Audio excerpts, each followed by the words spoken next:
Since my ankle break, I've really had to rehab and condition my ankles and my feet so that I can get back to sprinting. You know, a lot of you actually don't have a lot of control, coordination and strength in your feet, so this is something everybody can do and benefit from. Think of it like a wheel alignment for your body. If your wheels are aligned, you're going to stay on the track, you're going to have less issues with breaking down, okay? So this is going to strengthen your perineals, your post-tibs, so when your foot inverts and everts, you're strengthening those muscles, and then you're going to strengthen your extensors through the front, so your tib ant, and then as you plant the foot down, your plantar flexors, you're going to strengthen your Achilles and your calf.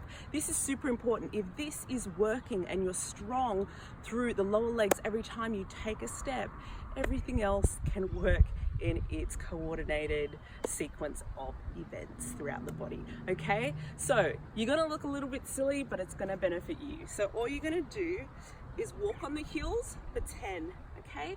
You wanna lead from the hip, use your glute, and don't let those toes down. Keep them extended. So remember, we're working the extensors. We're gonna go backwards. Why not walk backwards and work more of our neurological system, okay? All right. Coming up onto the balls of the feet. So don't let those heels drop. Again, lead from the hips. All right, this one you'll probably find a little bit easier because we're used to doing it. Walk backwards and work on that coordination. These ones are a little bit different. So come onto the outsides of the feet. You're working the post-tib here, okay? And that's the muscle that actually lifts the arch of the foot and turns it into a rigid lever. So very important in the structure of the foot. Take it back. And last one, we're gonna do the opposite. You're gonna look a bit unco.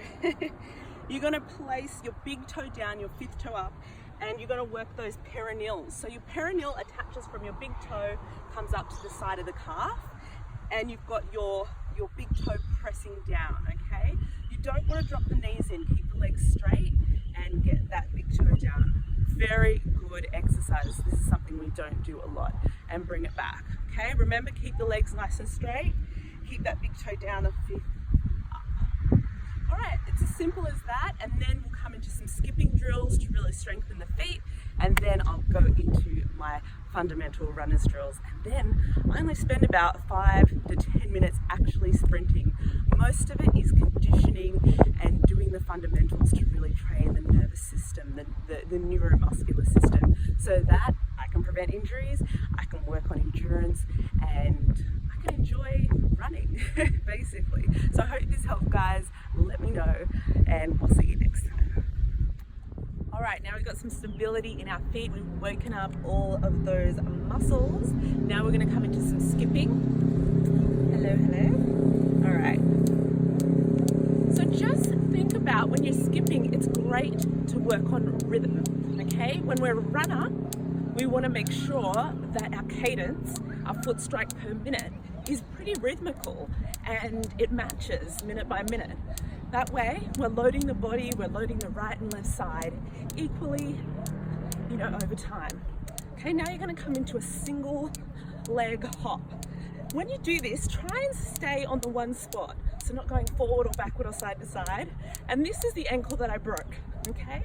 So as you can see, I'm staying on the ball of the foot, the heel's not dropping. I'm gonna change sides, okay? Rhythmical,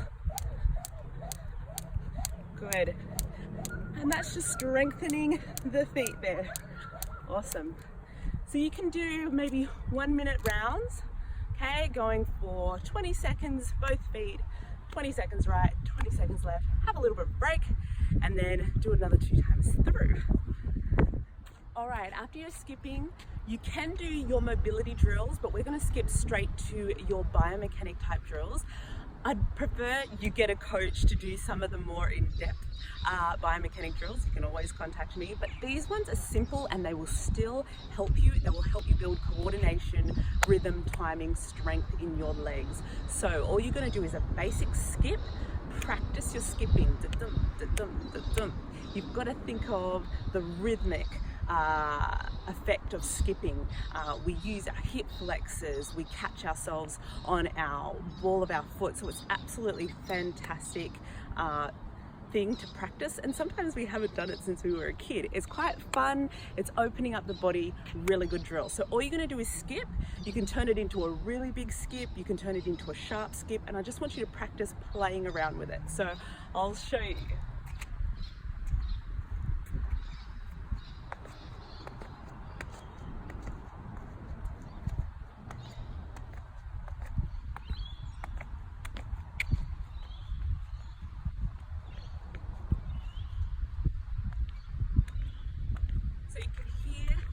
Rhythmic skip. You can even skip backwards, again working on your neurological system, and then increase the height of the skip.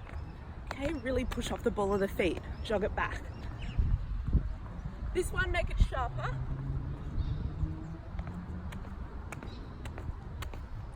Okay, and this time focus on your toes coming up to the sky. Okay.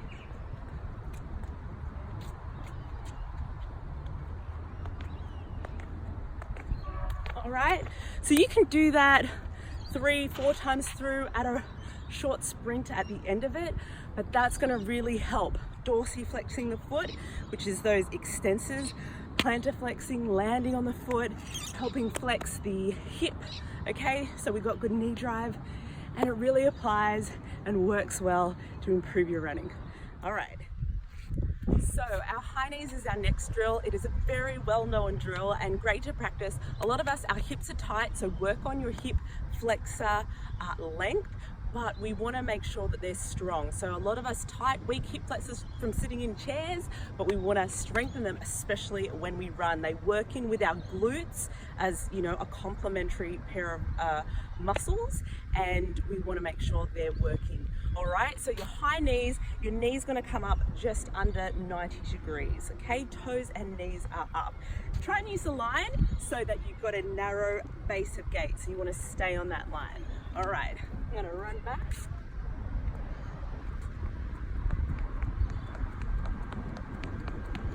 Good, I'm going to run it back and make it a little bit faster this time. Bring those arms in to help you. All right.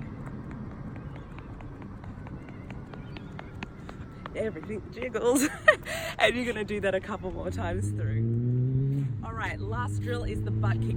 Please don't overlook this one. If we're working on this part of the gait cycle, we need to work on the opposite part of the gait cycle, bringing it all together, then we have a perfect stride. Now, most of you I see do your butt kick back out here. You know, that's not how we do our butt kick. We want to make sure it's a pulling up. Okay, so the heel pulls to the backside, and that way we come straight up into our knee drive, and we, you know, come into the next phase of the gait cycle. So we all want it to work in well together. So just imagine you're squeezing half a lemon behind the knee, and you're really pulling that heel up off the ground. All right, let's give it a go. Backward run.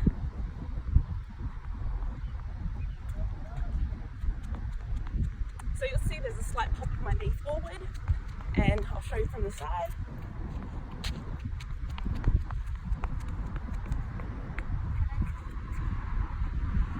Now when you run, you'll feel you've woken up the neuromuscular system, and you will feel a lot freer in your stride throughs. So you want to do about 3 or 4 stride throughs. 30-40 meters is fine. Take a good recovery as you walk back.